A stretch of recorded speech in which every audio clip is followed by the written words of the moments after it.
Good morning and welcome back to the Beef and Barnzy show, back on our regular scheduled time, and even I have the day right. So wonders never cease.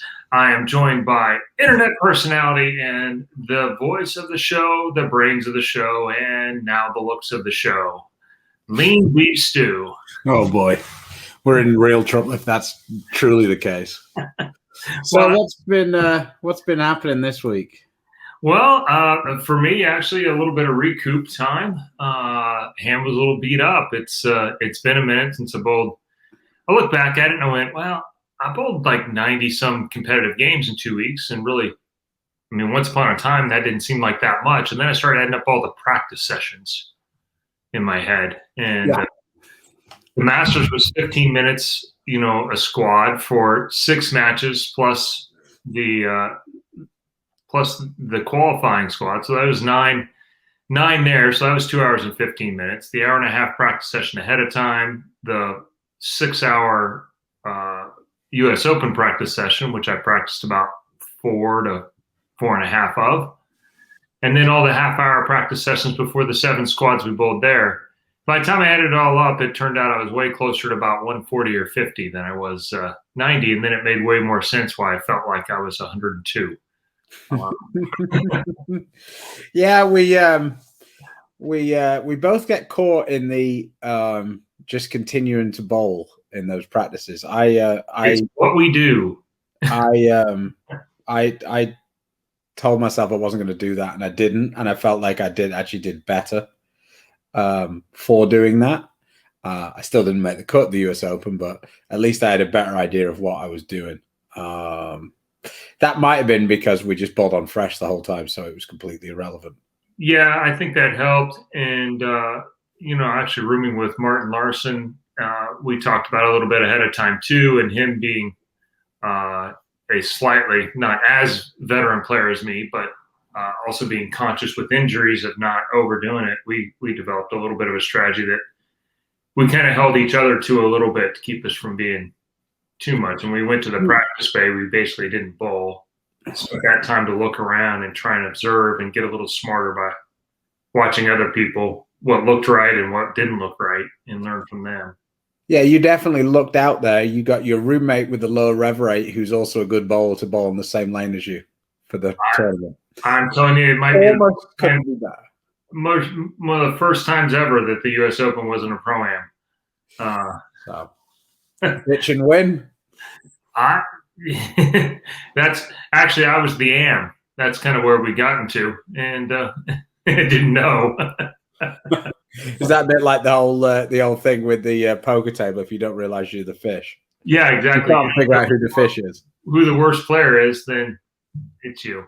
Yes, yeah. So doing that, we're trying to run down balls. The MBS staff evidently helped themselves to several of the bowling balls that were left behind to be transported or shipped.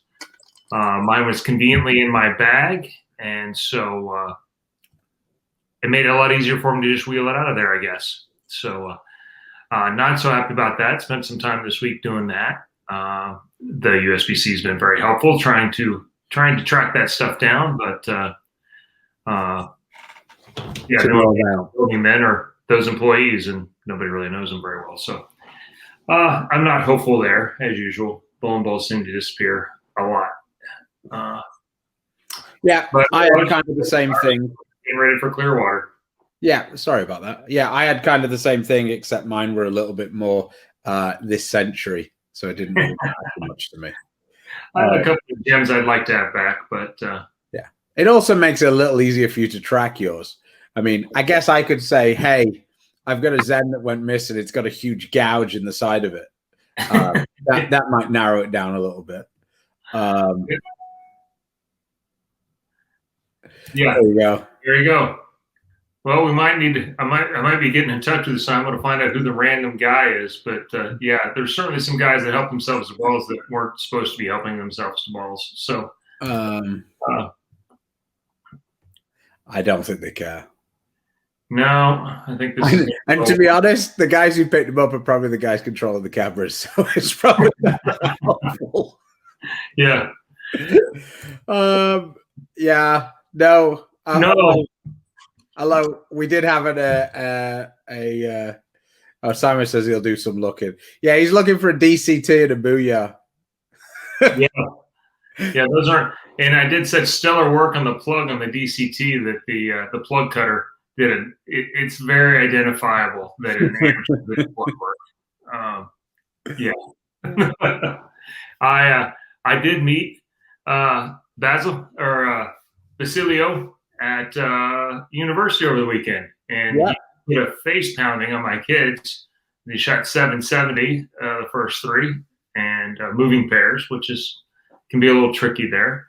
Mm-hmm. Unfortunately, his partner was injured, so it didn't amount to much more than bracket money for him. But nice to meet the guys that watched the show, and he was nice enough to come up and introduce himself, and had a good time. So, well, that's the best deal, bracket money. Yeah, in that tournament it probably was for sure, and he crushed him the first three. So, didn't hurt that Dimitri and AJ and the Spar brothers weren't there either. So he dominated, I'm pretty sure. So as far as everything else, I did watch. I watched Walter finish up and get his 15th senior PBA 50 title to take over the lead there too, just in case he didn't have every single record. He bowled Pete in the round of 16 and kept his record at pretty much 1,000%. He destroyed it in 3 games by 150 pins, and it's crazy.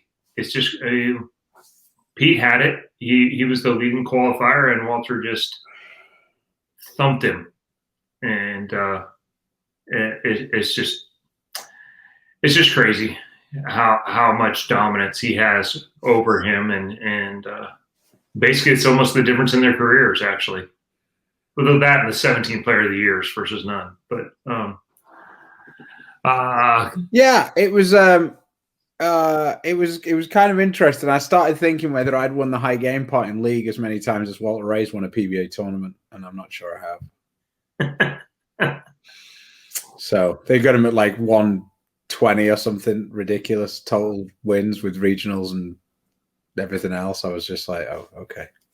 Yeah, guys have watched Walter on tour, and he looked a little out of sorts there at the end, trying to overhook it and do some things. And then in the World Series, he actually threw some shots that reminded me of old Walter, where he threw it firm and kept it on line in a spot that was really hard to do. And then I watched him bowl there, and his swing was in again, and he was throwing it hard, and I went, uh-oh. Yeah. Those guys, you don't want any part of that. And now he has a little bit of tug, which he most of the time doesn't need a lot of anyway. And he just shot 750 every 3-game match. Like the good old days in Jacob. Yeah, we'll have to cover this sad news a little bit. Mike Marcus, a guy who I'd bowled with the World Series one year, suddenly passed away. He was only 36. I didn't know him particularly well, but from everybody I'd spoken to, super nice guy. He was a great guy to bowl. The one time I bowled the World Series with, he's a pretty positive guy, and it was it was a very sad situation. Yeah, by all accounts, I'm not familiar with him as well, but I've read several posts and all of them very complimentary about him, and a sad deal for sure. Here's a fun question. Would you like it if they ran brackets during PBA competition? No, I can't. I can't beat Simo when there's no extra money on the line. Do you think I was going to beat him regularly? The deal about brackets is that 10% of the people make all the money, aside from the guy running it, who makes all of the money. And if you don't really have it, I was a benefactor in my amateur career when I had 10 to 15 pins a game over most of the field I was bowling against. When the field gets condensed like that, there's no good odds in playing the brackets then. The only person that wins is the person running them. And so I am of the personal belief that brackets has done a pretty solid contributor towards tournament bowling going down significantly, because the people who cash in the tournaments and in the brackets still lose money. If you finish 15th, you probably didn't make any bracket money. You probably lost an extra couple $100, which takes your check and your plus money to none. And that's going back through it again with my son, and he's in the middle now, trying to work his way up. His good tournaments are in the middle. And trying to keep him away from the brackets, because the guys he's around are towards the top end at Wichita, and they all love the stories. They all want the big story, and how much you pay for that story is kind of where it comes into play. And as long as he just bowls for entries, he can make money and keep learning and get better a lot faster. It just gets expensive if you fall into the trap and donate to the guys at the top. Brackets are a really good idea for left-handers. Yeah, moving pairs. You don't have to move. They do. Well, just more a case of when the lefties have it, they've just got way less people to beat. Yeah. I mean, it's really a numbers game. It's not necessarily anything else. One guy says, Chris, you came out okay when the Masters ran brackets. Again, Chris said the top 10%. Kind of the top 10% for quite a while. Back then, I had a pretty good run. I had several years. I had 2 or 3 years where I led. But there was also 480 entries. So yes, there was a lot of good bowlers, but it was spread out at one time over 6 squads and then over 3. And so you weren't bowling against all of the top players. And I was a top player. So, I was bowling against all the guys in the middle who weren't used to bowling on those patterns and all the transition that happened with them. And so I had a decided advantage. So it was easy to play a lot then. Now, once we got to the cashers round and they made the cut, and it was all the people that bowled well, I didn't play in the brackets hardly at all. No, it's a terrible round to play because you have to lead to make any money.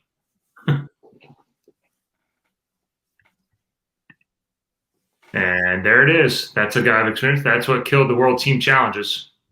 All the greed over the bracket money, and we were guilty as well. We bowled them. There wasn't much prize money, but there was plenty of bracket money, and so we did it until you basically ran all of it out. So look at Alan Riley defending you.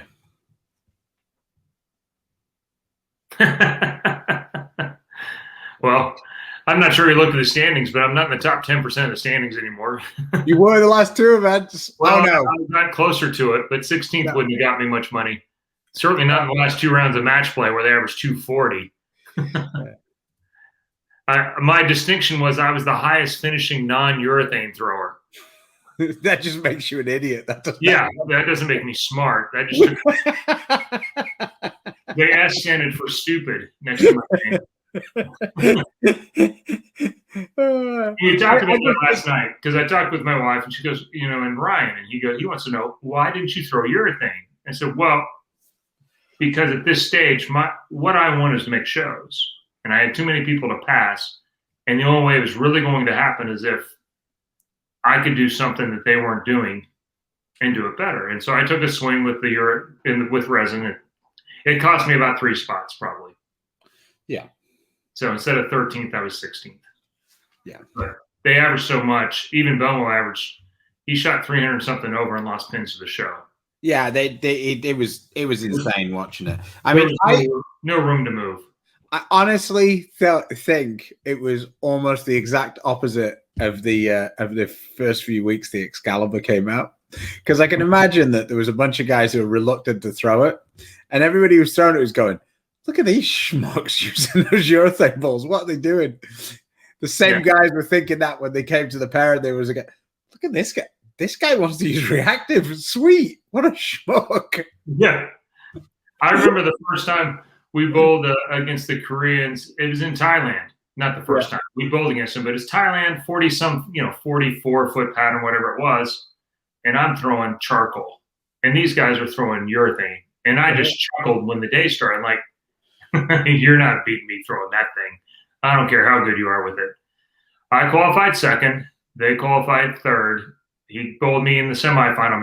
I managed to be one of them, and the second one beat me in the final. And I went, that's karma. right there. Well, the thing is that they got a little smarter, because the next year that I bowled in Thailand, I think it was like 2 years later, they none of them used it to qualify at all. None of the Korean bowlers. It was like they had like a pact between them that if they didn't use it, we couldn't formulate a plan to solve it. And then they all just pulled urethane out for the finals. I'm like, well, then they cross the pairs, and that building is worse than. Well, I mean, the stadium's leveled now, so it's a lot better than it used to be. But that center in Thailand is awful going across it. Urethane makes plenty of sense. Other than the one year they all had to follow themselves, and so they all wiped each other out. Oh yeah. But I did feel like that it wasn't necessarily because they were crossing pairs. It was just because they just wanted to say, well, let's see how you do with this scenario. Yeah, we're waiting for you a curveball on cash day. Casey, yes, my plan is to bowl pretty much all the PBA 50 stops except the ones that overlap, which they seem to have done a lot. But I've committed to bowling with Dasha Kovalova in the Lucy this year. So, okay, nice. Yeah, it's a nice pickups. She bowled with Simonelli, and Simonelli couldn't commit whether he was going to bowl or not. And so Josie was my regular partner, and her sister's getting married that weekend, of course. So, okay. So it was musical chairs. Yeah, no kidding. So, does that get in Pete's head? I couldn't tell you, but I'm gonna go ahead and assume yes. Yeah. So, do you think there was a year when Pete should have won POE? Only one. The 1 year when Marshall won it without winning a title. I was in a similar situation one time where I basically led all the categories, but I didn't win. And I do believe that if you're not bowler of the week, you cannot be bowler of the year. It's very difficult to do. And so that year, that was like the lesser of two evils at the time. Neither one of those two were particularly well liked. And Pete lost the popularity vote, and probably why it shouldn't be voted on, and probably why there should be a system, because that would have been the year he would have won. I want to say it was like 87 or 88. Somebody wrote 87 in the chat. I think. Oh, yeah, there you go. Paul Wolf. There's an expert. This guy's a walking encyclopedia of bowling knowledge. Glad to have him on the show. We should have him on. He has a few stories. He's been in the business a long time. He was at the Showboat back in the high roller days when they had 3 presses going at the same time, and it never stopped. Those boys did some work. So, hey, our guy Frank, he's back. I'm still here, Frank. Still here.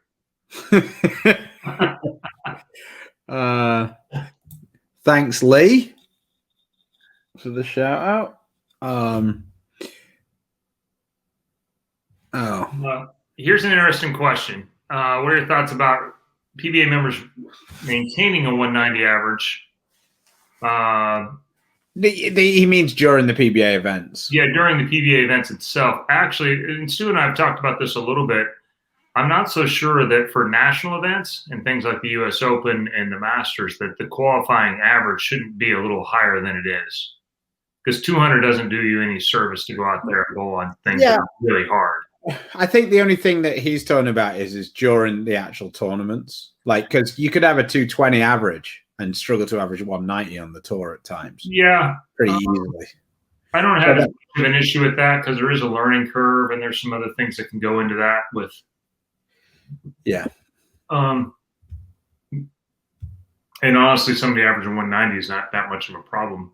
It's the guys averaging 150 and 60 that become. Yeah, well, I think that's where he's trying to draw the line. So he's saying, I don't know where the line is. It's an interesting conversation to have. But at the regional level, those tournaments are entry driven, and so I don't know that it serves anyone to turn somebody away from something that's their dream to give it a shot. That's the place to try it. Yeah, I don't think that. I thought that he was specifically the way he was doing that. He was specifically talking about the national tour. Yeah, well, because you're never going to turn. I think there probably could be. For the most part, the expenses get way higher out there, and so people don't do it for years. We got creeper alert, Matt. Oof. To be fair, I mean, these days you probably could barely see him.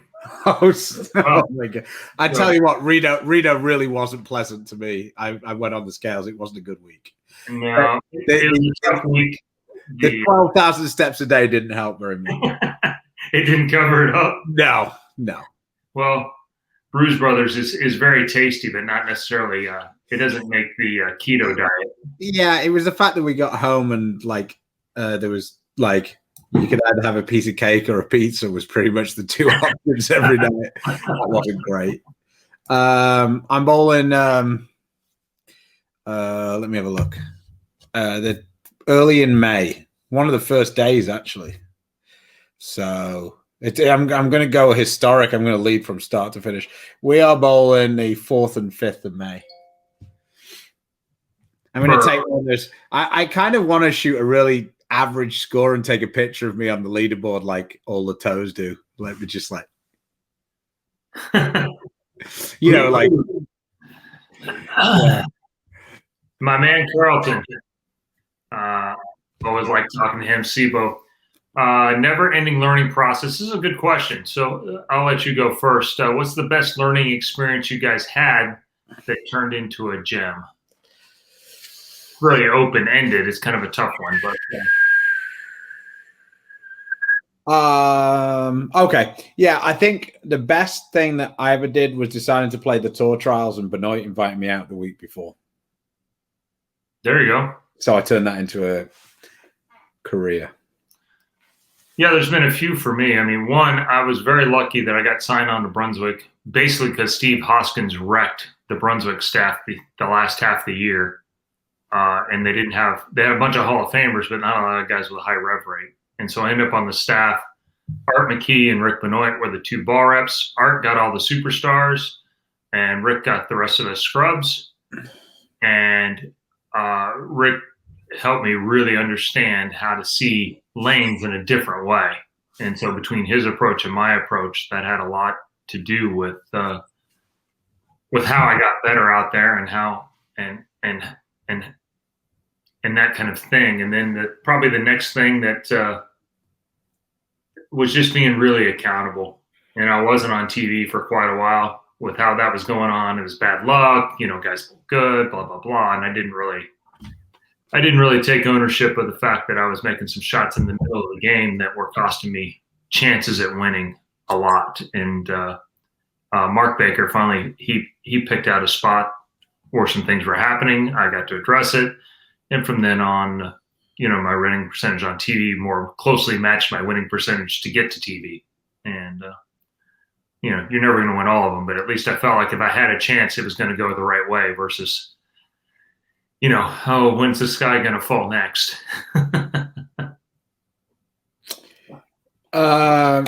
Casey's giving you the option if you need some practice. His bowling center's not too far up the road. He can run some lanes for you. Cool. Always good. And I like to practice. So, hey, Brian. I don't really think that you'd qualify into the group that they're talking about, though. Brian bowls some in our region. Yeah, I mean, it's a hypothetical conversation.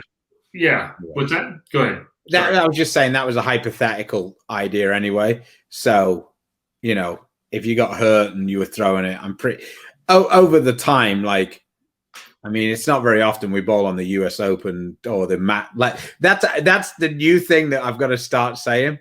It's not the US Open anymore. It's not often that you bowl on the Masters shot. The Masters they were hard this year. Wow.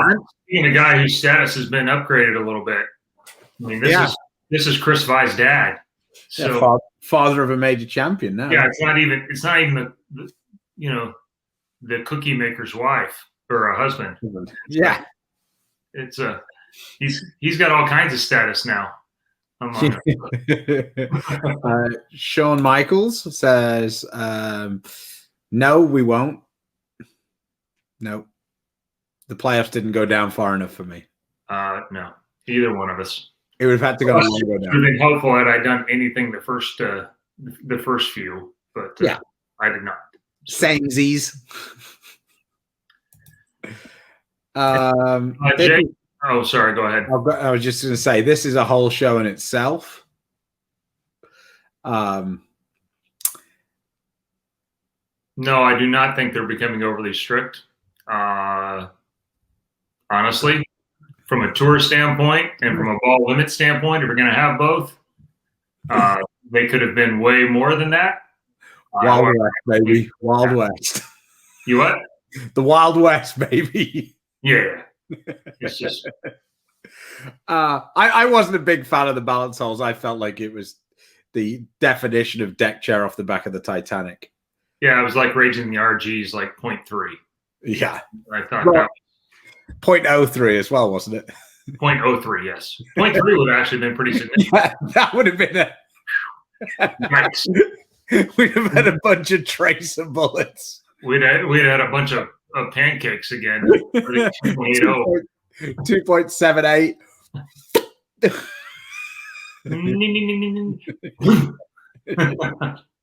Maybe that's what we need to slow the two-handers down. There you go. They're both U.S. Invitational. I'm not listening to this argument anymore.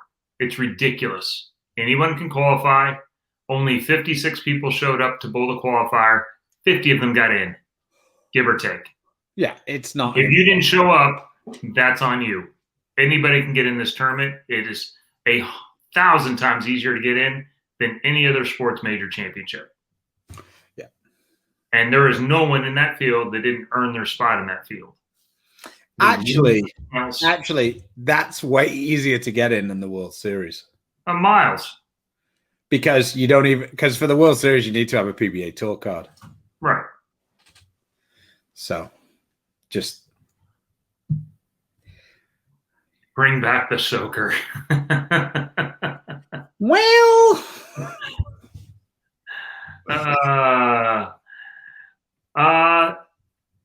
well, here's an interesting. I think we can both, because we do this a little bit differently, but we are both fairly big practice guys. So, would you like to go first, or you want me to go first? You can go ahead. Average practice for me, like today, I actually took some days off, and once upon a time, I didn't take days off, which made practicing a lot easier because I didn't have to do as much of it. There's a lot of maintenance, but the first 20 minutes to the whole time is spent on working on my base game, getting my first couple steps right, upper body tilt, that kind of thing, and then balance at the line.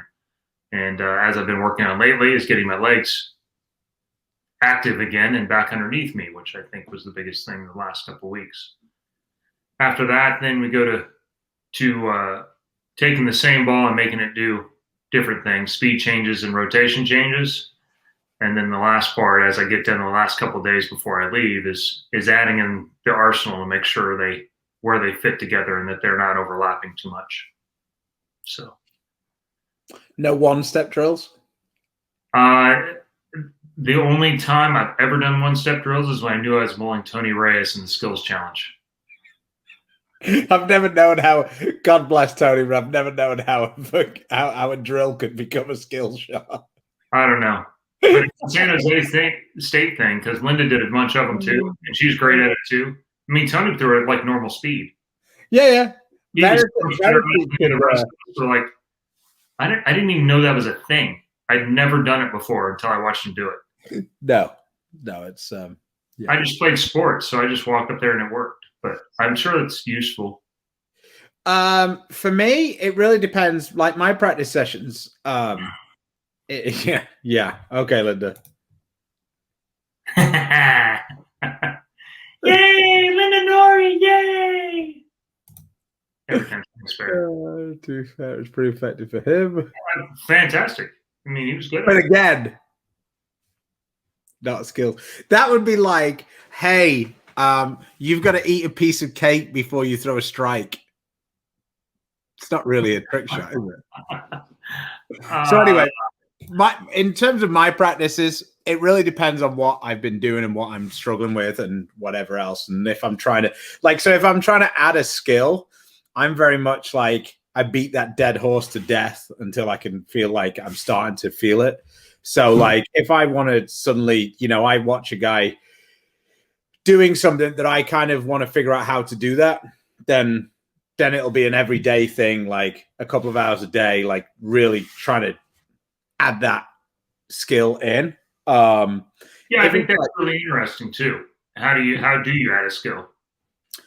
You pound it to death.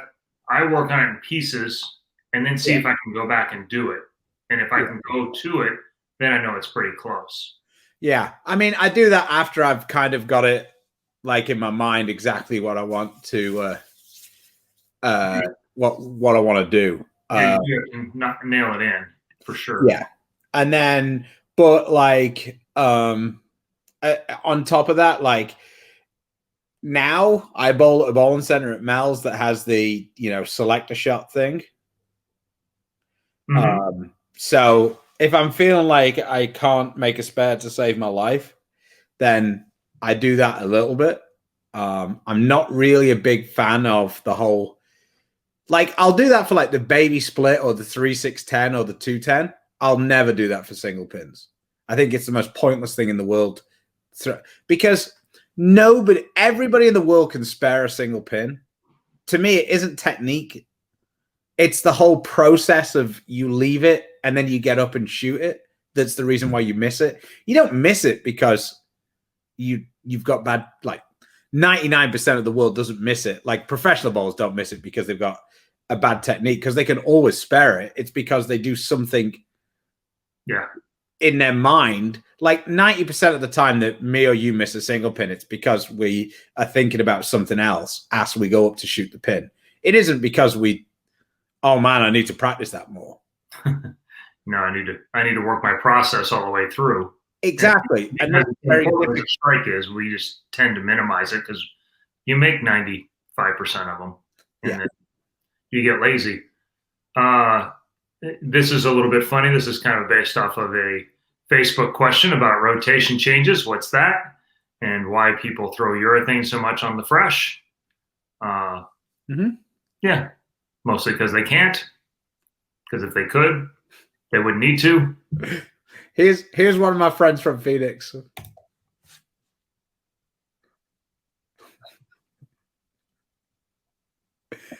And repeat. Stew practice session. Invite your buddy to come bowl a couple of games. When he tries to stop 2 hours later, tell him to suck it up and bowl one more. And then one more. That sounds like a Mark Anderson. Let's just go have one. Just one. This is pretty funny from Jake. Dude misses because of the approach. Pretty much every time. To be honest, he might miss because of a polar vortex the other side of the world. It just got his. It doesn't happen too much. 90% of the time, it's 100% mental. Do you work on your mental game? Better yet, what do you do to work on them? I just married a psychologist. That's all I did. So, I think for me, and maybe this has probably got me in trouble over time. I kind of fall into the Bill Hall category with this one, in that feeling like you're prepared is your best defense for your mental game. So feeling like you've done everything to be ready and that you know what causes bad shots and like what you can do to stop yourself from doing that is kind of the best way forward. So that was kind of, yes, I see Linda's. Just to be clear, I want to know if she means a psychologist or wife. Or new mental game. Yeah. I've been trying skipping to be, a new psychologist is a lot cheaper. I prefer that route. I mean, this could go in a lot of directions. Are you talking about his wife or a psychologist? All right, moving on. This seems like a great time to take a break and hear from one of our sponsors. Yeah, go for it. Mark Baker here. Are you struggling with your game? Do you need another set of eyes? Is there that one thing in your game you just can't fix? please let me help you. Go to markbakerbowling.com, click on virtual lessons, and follow the 3 easy steps. Remember, you can live anywhere in the world, and with virtual lessons, I can help you. Look forward to seeing your videos. Thank you. Now, what were we talking about? I can't remember. I no idea. Well, here we go. Not wife. There we go. Good deal. Whew, good news. I get to live here for a while longer.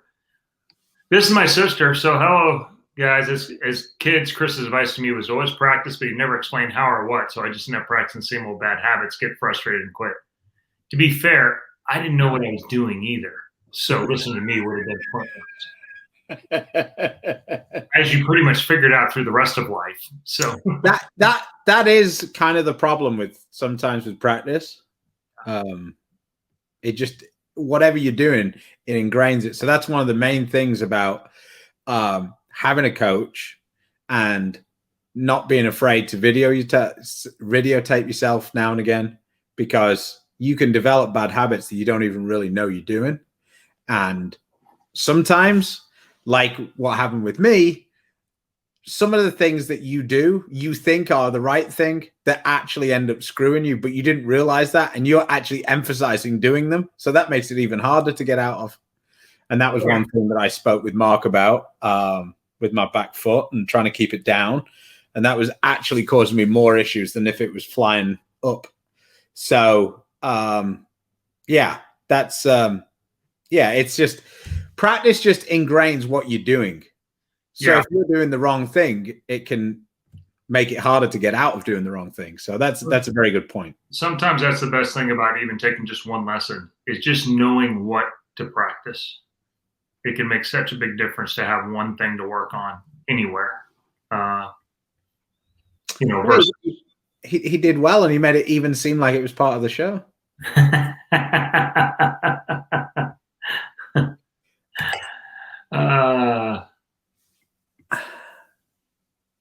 It was really hard and fast. Frustration?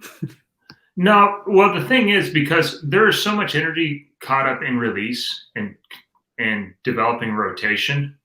And the one thing that doesn't have, it takes a lot of swing speed to do that and then pop your wrist and create, 400 to 550 RPMs.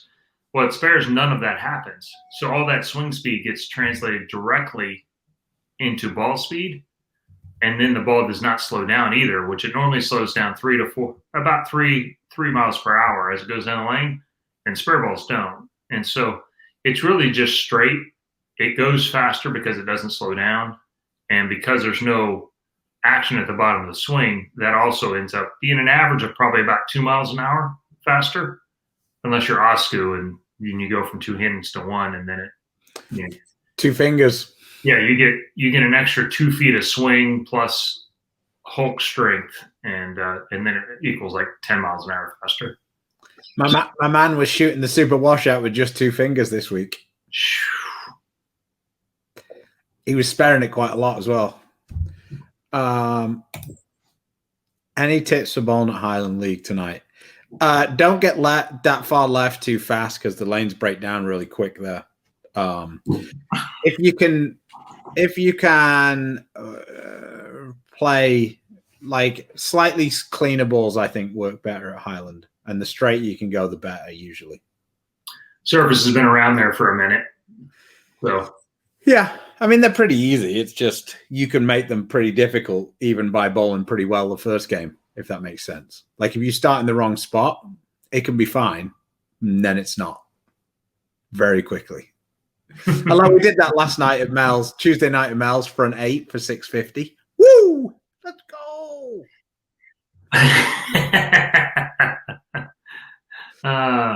Front 8, Stone 9, Greek Church 253, followed by 400 for the last 2. Let's go, baby!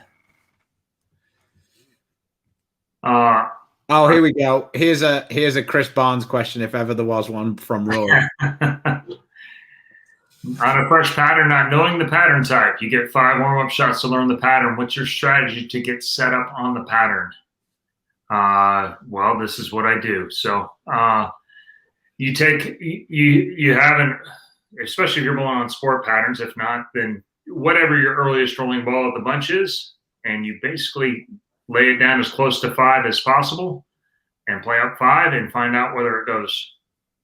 Just watch where it hooks at. On the house shot, you'll probably get the 4-pin only. That's fine. Then you know where the hook is. As soon as you see hook, we automatically relax.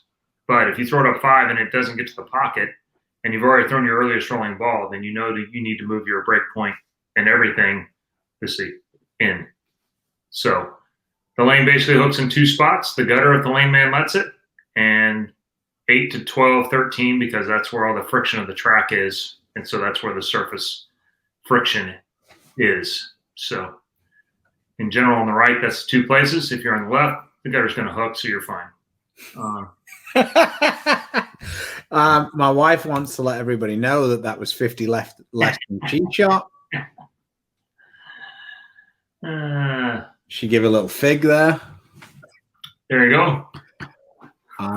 Nothing wrong with that. Tips to handle all lanes with early friction and quick breakdown. A little bit of loft sometimes helps. And I'm not talking about Marshall Kent in it. I'm talking about just getting it over the very first piece of the lane. If you can just even a little bit will make a difference, especially if you can throw it out rather than up. Yeah, the Mika loft is the right way to do it, where it kind of comes. You basically just stand a little taller and loft it out. His was very flat. He was probably one of the best at it. And I think that's a skill that's really coming back into play, as we talked about a lot on here, is all of the surfaces are getting older now. And so even though they're a lot harder than wood, they're all starting to get pretty scratched up and beat up, especially in places that are high lineage league centers. And so lofting is going to become an essential tool, I think, again, much like it was with old wood once upon a time. And I do appreciate that not everybody's 6'4" like Mika. So Mika did have, what do we call it, Chris? Unfair advantages? Unfair advantages. And he learned how to use them. And so, yeah, I think the other thing is basically that the front 20 feet of lane, the surface on your ball has a lot to do with that. So cleaner, smoother covers, polish, those kind of things all come into play there. Low diff balls as well. Yeah, they can handle that transition easier. Low RG balls handle that transition easier. So things like balls, hustles. What's the name of yours? Afterburners. Yeah, those type of balls. The afterburner actually surprisingly has the highest diff of all of those balls. Yeah, it actually goes quite a bit. The hustles kind of fall in that category, I believe. Yeah, right? The hustles are lower. I think they're in the 30s. Yeah, they're not terribly high. So IQ tours are in the 30s. The IQ tour's probably got the strongest cover though. Right. Of all those balls. It's just, I just feel like the afterburner is one of those that kind of went under the radar a little bit, but it was starting to get a little bit of love on the PBA tour towards the end of the season. It's getting a lot of love, and you better grab one if you want, because it's not long for this world. It flew out under the radar, publicly, and probably undeservedly, but they're not going to be around long. So if you want one of those, you have to pick it up quick. Yeah.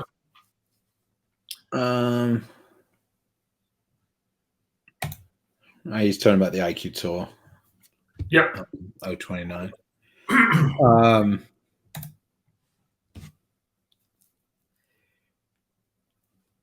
It's like hybrids, I guess. Yeah. Hybrid clubs, in golf. Hasn't exactly made a debut. It's been a big part of the tour for about 5 years now. So,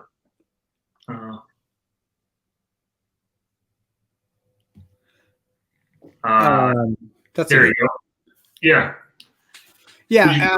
Across the stadium at the U.S. Open or Masters, and are the characteristics similar to previous years and installations? Were there any noticeable changes? Obviously, I keep notes over the years. They were not as drastic as before. So there are some inherent characteristics that didn't really go away. The left still was able to basically play the gutter even on the pattern where they should have had to move away from it. But it wasn't nearly as bad as it used to be fair. And I'm not really into that, but fair. Yeah. I think the years in the 70s that used to be really bad. Yeah. 5-6 sports difference. They were a little different, but they were way, way closer than they used to be.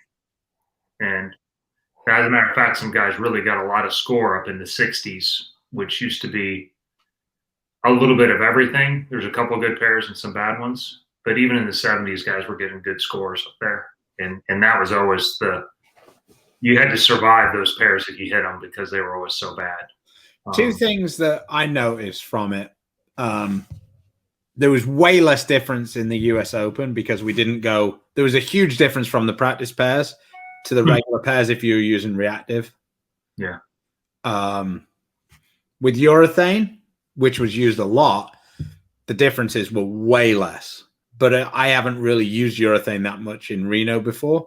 So yeah, I don't know for sure how much that would have been different in the past. But I know that they'd spent a lot of money in getting the lanes flattened there, like a lot flatter.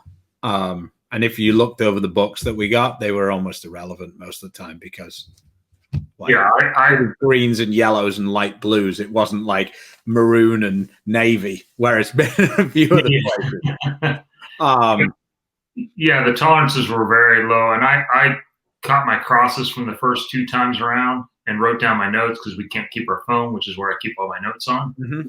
And so I transcribed them over and, just the simplest form of, hey, the right lane's normally 3 more, this one's 2 less, that kind of stuff. And after about the 10th game or so, I just stopped doing it because they flattened them enough that lots of times the same lane hooked a little bit more, but it was way less than before. And so, having those notes about it was way less useful this time around.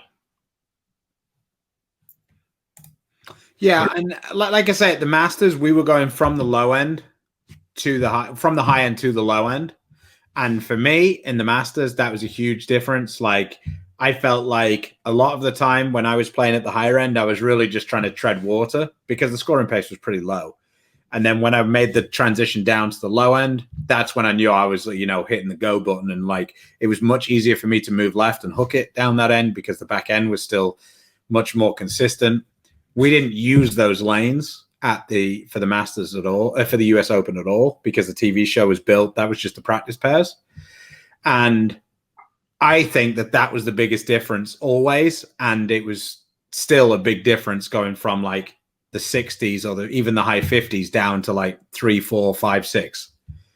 Once they took that out of play, it felt like the house was much more consistent going from like, say, but I mean, even so, like 29 and 30, 31 and 32, those 2 pairs, there was some pretty big scores on those in the US Open as well. But like as it went up the house, it wasn't really that much of a bigger deal, as big a deal. Those pairs can get a little funky depending on who bowled in front of you. But, yeah, definitely. But 100%. I felt like, from right at the concourse, the house is much closer than from left. Than it was. Yeah. So, like I say, when you go to nationals, you're still like hoping that you're going to get drawn on the first 20 something lanes. But at the same time, it doesn't feel like it's a death sentence being. No, it's not as bad as it was before. And to be honest, at the Masters, my score, I didn't really get to bowl on a lot of pairs down the low end as the Masters cross was. It was a little, there's some slight adjustments that could have been made because I missed some pretty big chunks. And a lot of it had to do with having only 5 games and you had to bowl on pairs next to each other to start. So you had 3 games to cover the house. And so it was just a little funky. I think that'll improve in the future. But what's that? No, go ahead. Just a quick question. Do you ever throw it harder rather than moving left? No, not really. I mean, not very often. When they're really hard, yes. But in general, when the lanes are, the scoring pace is medium to high, we're always chasing, once we have established where the hook is, you're just moving left to find more, enough oil to create some hold. And so Moving left's a huge part of the tour. I mean, I feel like the only time that's going to be a case is when you're going like way straighter. Yeah. Like you're going to stay, because you don't really want to create angle, because often when you move left, you end up making the lanes like. Now, league, that can happen because of the big cliffs. You want to just throw it harder and stay in that spot sometimes versus moving in and getting wet dry. But it's not often. The move on flat-ish patterns tends to be just moving left and chasing the oil once you start getting breakdown. I don't really. It's easy to sit in the back and comment about scoring pace. The biggest thing about scoring pace is identifying what it is and making your moves based off of it. A lot of should-be's and it's a lot of wasted energy mostly in the middle of competition. We all have an opinion about, I grew up in a U.S. Open that was very difficult. I also bowled in some where it was very high scoring. Dave Husted won the one that was really high scoring that I was at, and Del Ballard won his first one at the hardest one, probably one of the hardest ones I ever bowled in Canandaigua. I thought both of them were fantastic champions, same as Chris Fye. So it's a different thing, and we've had some discussions. I think they're trying to develop a new identity for the U.S. Open. And I think once they convey their message about what they're trying to do with that, it makes some sense. And it alleviates some problems. It will certainly has different issues than the one-to-one flat, doing all three squads thing.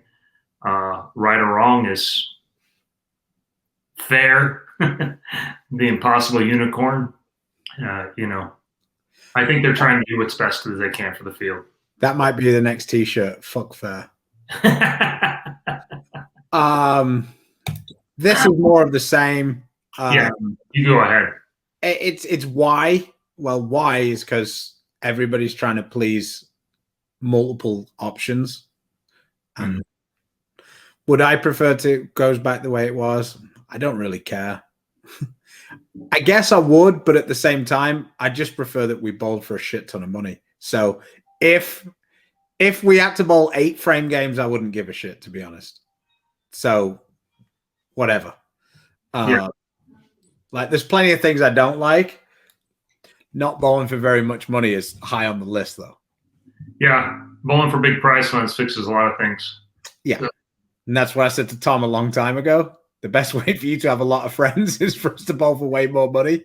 And while we don't bowl for way more money, you won't. And now this year, it's weird. Tom feels like he's way more popular. Weird. Yeah. Well, except for those of us that didn't get much of it. Well, even so, I don't really care if I didn't get much of it in terms of me and Tom having a conversation. The fact that we were bowling for $250,000, I had an opportunity to win it. I just didn't. Yeah, that's a fact. That's a fact. It covers up a lot of things. So will you have Thomas Larson on the show at some point? We've had him on before. I guess if he wins the Super Slam, then yeah, I'll have him on next Tuesday with me. How about that? There you go. That's assuming he hasn't already left, which is probably. Oh no, he's made the playoffs, so no, he definitely won't be leaving. A bunch of people are asking about this. What do you think about the US Opens? It's not really a new format though. We've done this for like 3 or 4 years. Yeah. I don't even know what the new junior gold format is. Now, the one thing about all the junior gold guys is they're all left-handed. I mean, let's be honest about what this is. They're really good players, and they're much more seasoned than players, other than Anthony Simons. Which junior gold kids have had success in the US Open other than Anthony Nair? Yeah, Anthony Nair and Spencer were the two that bowled good. Yeah, but Spencer did it at the Masters. I mean, yeah. I mean, I don't know. Yeah. No, I mean, 2 years ago, Anthony Nair. Now, granted, he was 16 years old. I mean, he was 1,000 under when there was 3 left. I'm still skeptical that he's 18. Get me your driver's license, son. He might be Cuban. If he wasn't a ginger. Yeah. He's actually 31. Yeah, exactly. Yeah, he is one of those people. He can tell me any number he wanted. I'd be like, sure, except the actual number he tells me. I'm like, no way. Yeah, he's like 17, 18 years old, but I've been gambling for like 7 years. Yeah. Like, yeah, he is a grown man's body. Oh, here we go. This is a good question. Craig says, with multiple patterns and limited to 10 balls, were there some choices that turned out wrong? No, not this year. No, because we had so few balls to be able that were actually in play because we didn't have any breakdown. So, like, if you imagine, like, normally we'd bowl 8 games, that would almost certainly be 2 to 3 with 1 ball. And then games like 4 through 6, 7 maybe with another ball. And then the 8th ball, the last game, you'd probably be going to something weaker. So you'd be on like kind of 3 balls. But the first ball might be the same on a couple of patterns. But those last 2 balls would almost never be the same ball 2 days running. Like maybe the last game would, but like, so you'd need more options. Well, this time we could use the same ball 1 through 6 a lot of the times. Yeah. People don't know. Basically, we bowl in fresh, then one game. Then so we never bowled on a pair that had more than 3 games on it when we came to it. So because we use every other fair from right to left with the ball limits because we were basically on the fresh as well. Yeah, they turned the same pattern all the way through. And so it wasn't as much of an issue. But yes, I mean, I was still wrong plenty. But I mean, I guess the only thing that might have been a good thing would have been to register another urethane and 1 less big ball, because that would have given me less options to waste time the last day. If I'd have had 1 less big ball, because that just convinced me to stay in it longer than I should have done. And once I got to my phase 2, I found the right solution. So I don't know. Anyway, another urethane too, then I would have had another option. Yeah, that's what I'm saying. Like 24 games. We were kind of surprised how much the urethane ended up being in play. And that's its own circle, because once enough guys throw it, then the lane breaks down in a much different way. And if you're not throwing it, then you can really, it wasn't hard to hit the pocket, but it was very hard on certain pairs. I struck just enough to stay in it, and not enough to really ever move up. And so, yeah, I do feel like I actually had a little bit of what can I say, redemption, because I did say to you that I thought that urethane might have a chance on that last pattern from watching the practice. But I did also tell you that I thought the lefties were going to run you guys over, and they didn't. But that's what it looked like from the practice, like the lefties. Sure did. So, yeah. Am I rooming with Mika next week? I am not. His wife came back with him from UAE. How do I plan on attacking the JP pattern? It's about 5 to 1. I'm going to throw it to the right, and when I miss left, I'm going to hope it holds.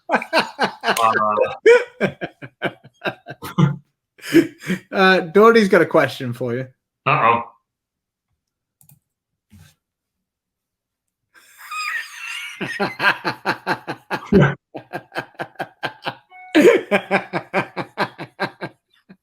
He hasn't. I don't know if I need any more, but I'm hoping that it turned into one of his Range Rovers. Yeah.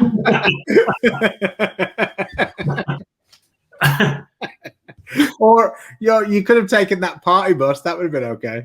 Yeah, I'm good with that. Look, Dory's giving you the, this is all good. We're on a pretty good run right now. Never mind then. He makes you the end, brother. Love it. All right. Yeah, there we go. No, I got your car will be arrived. I thought concierge service. I thought, I didn't know it was a convertible now. Oh, well, that's brought some entertainment for the end of the show. Ah, gosh. All right then, Chris. Well, we will wish you good luck on your maiden trip, your debut, as the Australians would say, on the senior tour. To be honest, I wish it was at Lightning Strikes there at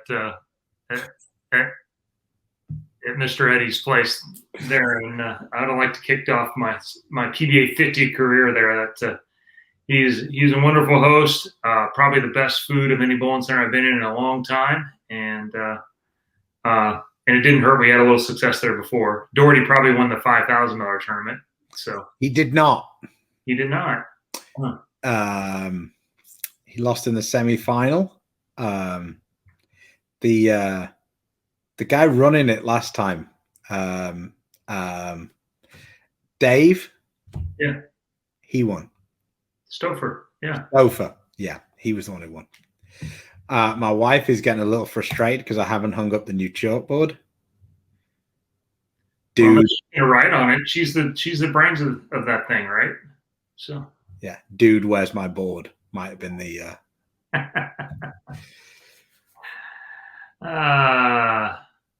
No. Okay, well, let's get out of here. Yeah. Thanks for joining us. We'll try and work out. I'm going to be bowling in Clearwater. I think I'm on B. It'll be a little bit tricky depending on how far away from the bowl I am, but we'll try and sneak it in there and get a little bit early. Couch lost to David. Wow. Yeah, it was like 5:30 to 5:20 as well. That couch was super thrilled. It's like losing a camo shooting 258. I bet Stouffer wasn't jumping up and down when he threw the first one in the tent, still needing another one. He might be better at math. I don't know. Oh, shit. Well, I'm looking forward to seeing you guys. We'll hit it from the road, and at least a short version. I think we'll try and get a short version on there on Tuesday, and then we have ball review, real talk. Ball review coming up here later in the month. So I guess till next time. You got anything else? Nope. Playing state tournament this weekend. So I get to bowl 6 games at Astro. So that's. There you go. Bring your bracket money, guys. Ryan's bowling ISCs, so I delayed my trip one day out to Clearwater. I'm going to hang out and watch that a little bit before I head out. And then he's going to bowl Conroe, I believe, this weekend. Good doubles tournament, pretty solid prize fund. So there we go. See if the kid can start supporting his old man. All right. Well, until next time, support those small businesses and those bowling centers and help them get on their feet and get through the summer now. Well, it's good to survive the summer. So, until next time, if you can, support the sponsors that support us. As you can see on the board there, Storm, Rotogrip, Niner Global, Vice, Cool Whip, 3G Shoes, Master Bowlers Mart, and Mark Baker Bowling. Until next time, stay safe, stay healthy. God bless. See ya.